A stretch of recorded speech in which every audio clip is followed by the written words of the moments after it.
and welcome to the Keiwear Show, where we talk about life, love, and the pursuit of happiness. I am your host, Keisha Mayo, and we have a great show for you on today. Today, we have a very special guest. We have Jahmel Felipe. He's a retired New York City police sergeant and also a licensed real estate investor. But that's not all, but you'll learn more about him during this interview. Welcome to our show, Jahmel, and thank you so much for accepting this invitation. Please introduce yourself to my viewers. How you doing, everybody? My name is Jahmel Felipe. I've retired Nypd police sergeant and been a real estate investor now for the last going on 20 years now. Wow, that's awesome. And I tell you, I remember when we first met in Momentum, and I always admired you because you were always, you always knew what you wanted to do in life and you would always go after that. And you always kept yourself in this sergeant, which I didn't know at that time, but you always kept yourself together, and you just, I just admired your strength and just the things that you wanted. And, that was a great experience for us. What did you get out of going through that Momentum education course? Oh, wow. Momentum was fantastic for me. It actually learned how to find power and vulnerability. It taught me how to be comfortable in just different circumstances, different situations. It's a lot of time that I was told that like how you said, I come across a certain way, certain power, if you will, a certain, I don't know. Right. It's the words I want to stray away from. It brought me to be more humble in my approach, be more better ways of communication, better ways of, building relationships, building bonds, things of that such. Got you. Great experience. And it was, like I said, it helped me meet you. That intro, by the way, sound like a platinum artist over there. Oh, thank you. You singing in the background? I'm singing the intro. I'm singing the whole song. I even made the outfits. You sound like a platinum artist over there. Oh, thank you. But this is about you. So now, Jahmel, how was your upbringing? I come from definitely very humble beginnings. Grew up in Brooklyn. I'm from Coney Island. It was a lot of stuff that experienced growing up. Definitely didn't have much, but it was those things that gave me the motivation in order for me to move forward. A lot of struggle growing up, but I had a very, very close-knit, tight, bonded building. So we pretty much motivate each other to keep pushing. Okay, and when was it that you realized, I think I want to go into law enforcement? Was that something you always said as a kid? What made the decision for you to go that route in your career? Not at all. Not at all. Coming from our areas and coming from the communities we grew up in, it wasn't something that people really was pushing for. Like people want to go PD route, but seeing what was happening in my community, the broken relationship between the police and the community, the lack of trust, and feeling as if it was like a bad relationship, a lot of tension. It's just based upon historical reasons, of course. I said I wanted to help bridge the gap, build a bond, make it so that we can trust police, and make it so that when they know that they saw me, they felt like, all right, I might get my fair shake. I might be able to talk to him and make sure that something goes right and feel as if this guy's a good guy. So I really felt good that I wanted to build a bridge, build a bond between PD and the community. I spent 20 years doing it, and I felt like, it was a great career. I had a great time, had a great experience, met some great people, and it meant a lot to be able to be in that position to build those bonds the way that I did. A lot of programs I started, spearheaded a chess program and NYPD between the cops and in the community. A lot of different things like that. A lot of just mentorship programs. It was great, really great. And you remember my story in Momentum. I didn't have a great experience. Yeah. And, again, and stuff like that, a lot of people didn't have the best experience with PD. And, I wanted to, like I said, see what I can do to help change that. Oh, and that's great. And how long did you stay in the position of an officer before you actually, took the test to become a sergeant? So I was a cop for 8 years. And took the police examination, studied like a beast. Oh my gosh, this big. Studied endless hours, get up, 4 in the morning, 5 in the morning. before I went to work, studied work, studied after work, endless hours, and knocked out the exam, and I got promoted in 2010. Oh, that's awesome. 12 years of my career as a sergeant and 8 years as a police officer. Oh, that's awesome. And what were some of the challenges you went through as a sergeant?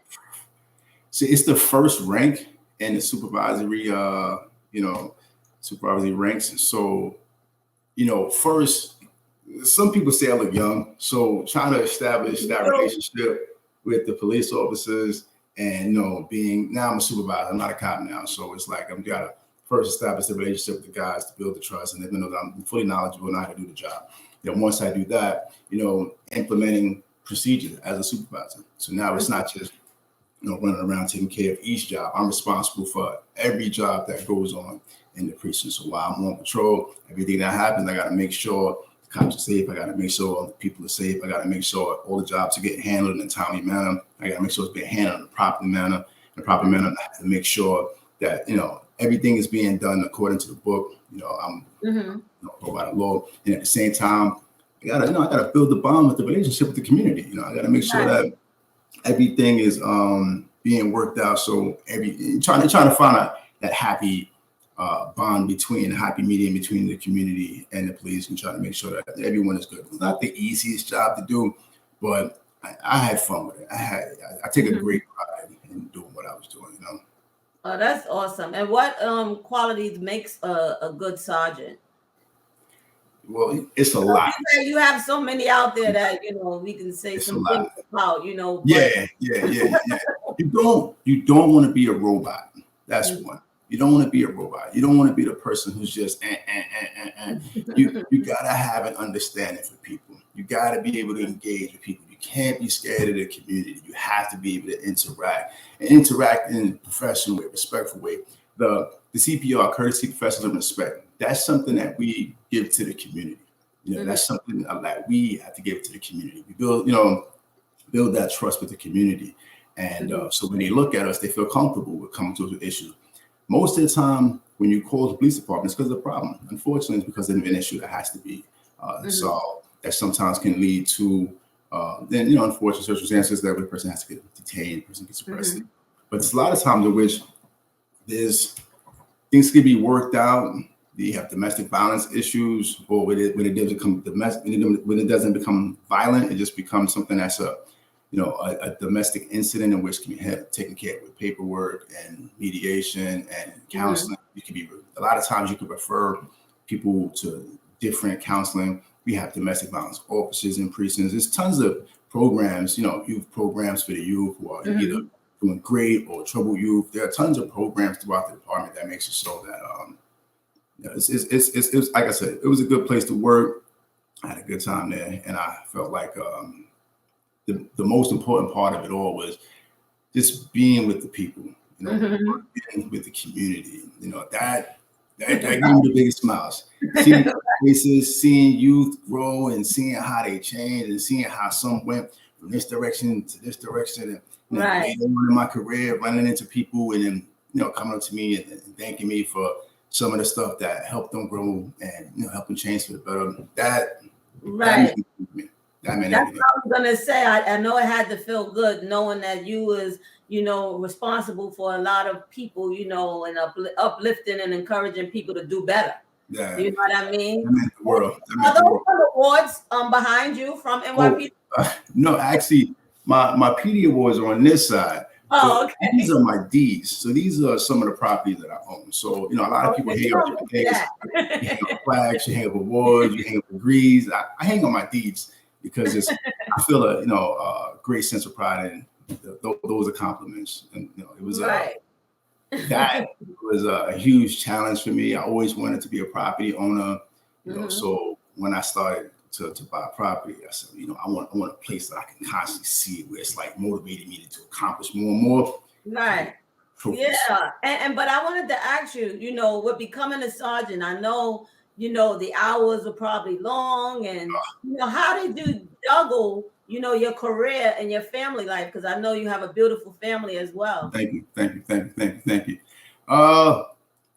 Prioritizing first and foremost, but anything else is my beautiful family.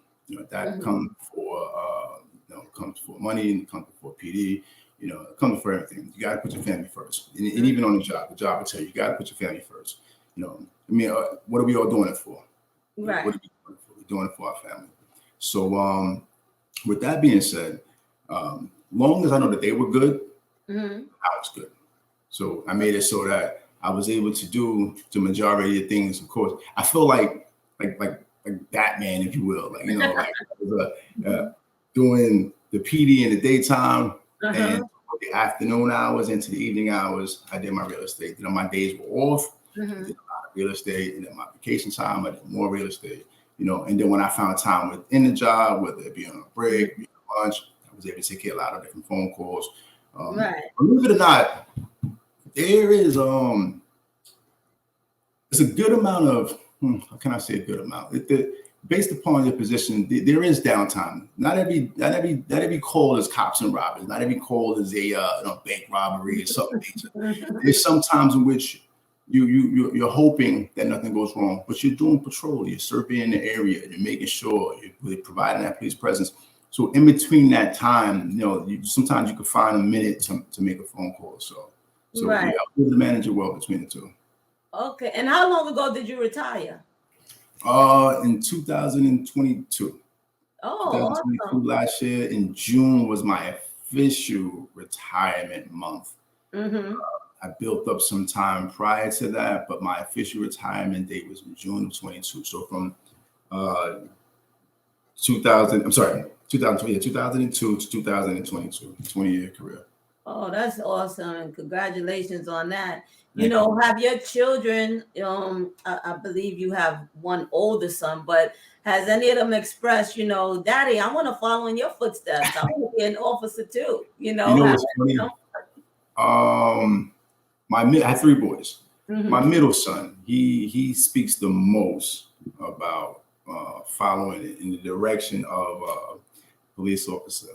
You know, he always, since a little kid, since as a matter of fact, 2010, when I got promoted, I brought him to I brought all of my family to my ceremony, but he wore my hat. Running around the whole police academy, and he was wearing my hat, you know, my new sergeant hat. And I don't know if that like sparked something in him, but ever since a little kid, he's like, Daddy, I'm gonna be a cop. I'm trying to push them to go into real estate. You know, I'm like, listen, real estate is where you want to be. You know, PD is awesome. You actually was looking into doing real estate before you became a police officer. Yeah. So it was like, being younger and hearing about real estate and just knowing, just in this conversation and that conversation, just hearing about it, always something in the back of my head. Like, I wonder how would that actually be if I owned property. I wonder how that would look if I could flip a property, if I could rent a property. I remember I was probably about like 8 years old, and my grandmother, I could say she's directly responsible. She's no longer here with us, but she was directly responsible for kind of sparking that. She had a tenant, and she had an issue with the tenant. And she was on the phone with the tenant. I'm about 8 years old, and the rent wasn't being paid, which is a part of the game. It's pros and cons to the game. That's definitely part of the game. Right. So nonetheless, the rent wasn't being paid, and she was talking to her, and I was like, "What's rent?" And she said, "It's money that the tenant gives me." And I said, "She gives it to you for what?" She said, "Well, she lives here, so she has to pay me rent." And I said, "She's giving it to you when?" She said, "Every month." And I said, "Really? She pays you every month?" And then after that, my brain was like, right. Money every month? Right. That's kind Sounds good to me, right? Yeah, I was like, hold on. So you get money every month from her just because? Right. That sounds pretty good. It's like, I started doing calculations in my head at that time. I swear to you. I said, how fast can you get to 500,000? How fast can you get to me? I swear you're 8 years old. I'm like calculating in my head, how fast, how much can you actually get to when you start adding up? How many properties do you need? Right. I spent out like 8. So I was like, all right, well, I gotta figure this out. Right. Well, that's good. That's awesome that you had a mindset, at that age, wanting to do something like that, but, and I know you said you've been buying and flipping houses for 20 years. At this point, how many properties have you flipped so far? So, what's funny? Like, I speak to about 5 or 6 people that I helped to get houses. A total of 10 houses that I helped other people get. Different motivation, different programs, different mentoring.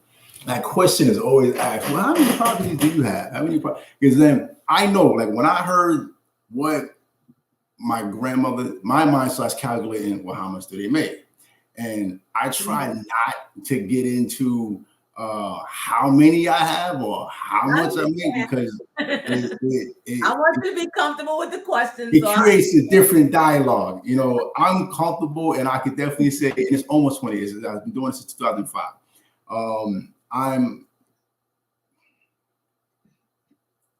Listen, you don't have to answer that question. Let's go to the next one. I'm okay. I'm okay. I'm definitely. How familiar are you with the neighborhoods that you purchased property? Very. See, you have to be. You have to be. So when I first started, I was doing grids throughout the whole neighborhood. So have property upstate New York, have property in Queens, have property in Philly, and so I had to do a grid of the neighborhoods I want, because sometimes it's like block by block. You can have a great block here, then a block away, the community, the block is not as well. So it could be bad and good for that. So here it is. I'm doing a grid search to find out. I'll start from this block and see how much of the property is going for. And I'll go to this block, see what the house, and basically it can even start from zip codes. You start from zip codes, then you can get a better idea, because it varies within the zip codes. So me, I actually started by the college areas. So I started by the college. I said, worst case scenario, I'll always have college students if I'm not going to have regular students. I started off in a college area, and just pretty much started branching off from that area. So it was a great experience, but you have to figure out crimes. You have to figure out what the property value is, whether it's going up or is it. You got to figure out, is it a flood-based area? You got to figure out, are the tenants in there, the demographics. You want to find demographics. You want to find out the financial state of the people that's in the area. Because you want to pretty much. You want to set yourself up to win. You want to make it so that you're going to win in the game. But there are pitfalls, there's pros and cons. You're going to have tenants that don't pay. You're going to have tenants that might want to show your property. May or may not. I don't want to say it's a must. But for a long period of time, you may come across some challenges. You got to understand. I remember a friend of mine, Kathy, she was saying that, it's the cost of doing business. It's the cost of doing business. These pros and cons are the cost of doing business. And I say, if you don't want to deal with the pros and cons, then there's a lot of great opportunities in employment, like I said, with PD. So I would say just stick to do a job, because real estate, a lot of people get into it, but they're not prepared for all the challenges that come along with it. But at the end of the day, it's totally worth it. Totally worth it. Okay, yeah, because I remember you put a video up the way someone left the house, and they left animals, But when that does happen, do you do your own renovations and repairs, or do you bring people in to just clean that up? Because she left a mess. Yeah, that's a great question. I actually like that question. When I started 05, my goal was even up to now. I wanted to do a project at least one time. I wanted to know what it took to do that project, whether it's doing a kitchen over, painting a room, some painting a room, or doing plumbing. So I want to know what it took. So this way, when I start hiring out, I know a range of what it can cost, because I know how much I would pay myself to do a job, and I know what it takes to do the job. So it's less likely that a contractor will try, will get over, because I have knowledge of it. So I can even see when it's being done properly, or see when it's being done improperly, see when the job is being rushed, or see when the job is being done right, so I can work with that contractor for future jobs. So it helps with building a relationship when you're working with different plumbers, different electricians, different, carpenters. So I like to do every job at least one time. So in the case with that renovation, no, I did not do that one. I have done other ones in the past. I left that for my guys. I was like, listen, I need you to take care of that one. She had trash in the walls. I was like, oh my gosh. Right. But what advice can you give someone who wants to get into real estate investment? Stay focused. Stay focused. You got to be driven. You got to do what it is. Do exactly what you want to do. You can't feel as if it's too hard, or I don't know how to. The information is out there. I mean, like YouTube University is one of the best free universities you can go to. The information is out there. You know, go speak to someone who's already been doing it, so you don't have to fall in any issues that they already had. Maybe you can follow behind them, find a mentor, find someone who can help you grow. And one of the biggest things is staying focused. Believe in yourself, staying true to yourself, knowing what you're capable of doing. And then you find yourself incapable, that just means that you wasn't capable of doing that. You could find another way. If you can't go through the door, go through the window. If you can't go through the window, go through the wall. But find your way in. Right. And what I love, you enjoy life. You and your family, y'all enjoy life. Y'all travel. Y'all done been to Ghana. Y'all done been to the pyramids in Egypt. Y'all done been to France. I mean, what is that experience? Just being able to experience things that some people would never, ever get to experience. Well, I hope everyone gets to experience it. And one of the reasons why I post so much pictures of videos on Facebook and social media is because I want people to be able to see these places. I want people, even if you don't get there yourself, but to be able to see it, from my view. Some of the currency you see back there is some of the places I've been to. Like I said, I like to travel a lot. Because like again, what are we all doing this for? We're doing this for the family. We're doing this for our own enjoyment. I believe, my father used to tell me always find your joy. Find your joy. You have to find your joy. My father figures you got to find your joy. And my joy comes from traveling. My joy from keeping a smile on my face. Right. Anything that makes me happy, I'm doing them. I like making money. I'm making money. Right. And you also a personal trainer, right? Oh man, you pulling it out! Oh my gosh, you pulling it out! Well, you gotta let us know what you do. So the personal trainer, right? So I wasn't a personal trainer like by books. So I don't want anyone thinking that I was like an ace trainer at Planet Fitness or the Valleys or anything like that. I used to train guys at my job. I used to train people around the way. And I was doing it because I wanted people to get their bodies in shape. I wanted people to get their health in shape. I wanted people to feel comfortable and confident in themselves. So a lot of people would come to me based upon the fitness pictures that I would post, saying, how do you do this? How do you do that? What muscle groups for this? What muscle groups for that? What's the best way of eating? I don't eat meat. I don't any meat. I had to stop eating meat back in 2009. And beef way before that. But what do you eat? How are you just living off of just fruits and vegetables? But and I would explain different routines that are helpful for a person's body. But it's me providing information because I want everybody to be good. Like even with real estate, when I talk about real estate, a lot of times I'm just giving information. I know I can get paid for the information that I have. I mean, I help people, get 4 or 5 houses.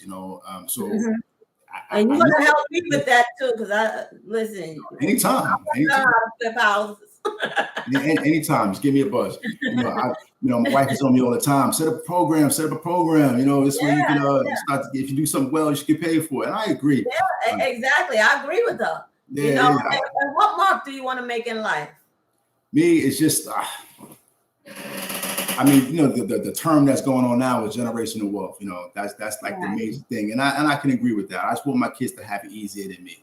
I went through as a kid. I went through tons of evictions. I grew up without parents. I had like I said, very traumatic childhood. I don't want to go too far into it, but I just want my kids to have a better life than I have. So I want my wife to be good, and I want to be able to motivate and push as many people as possible so they can accomplish their goals, accomplish their dreams.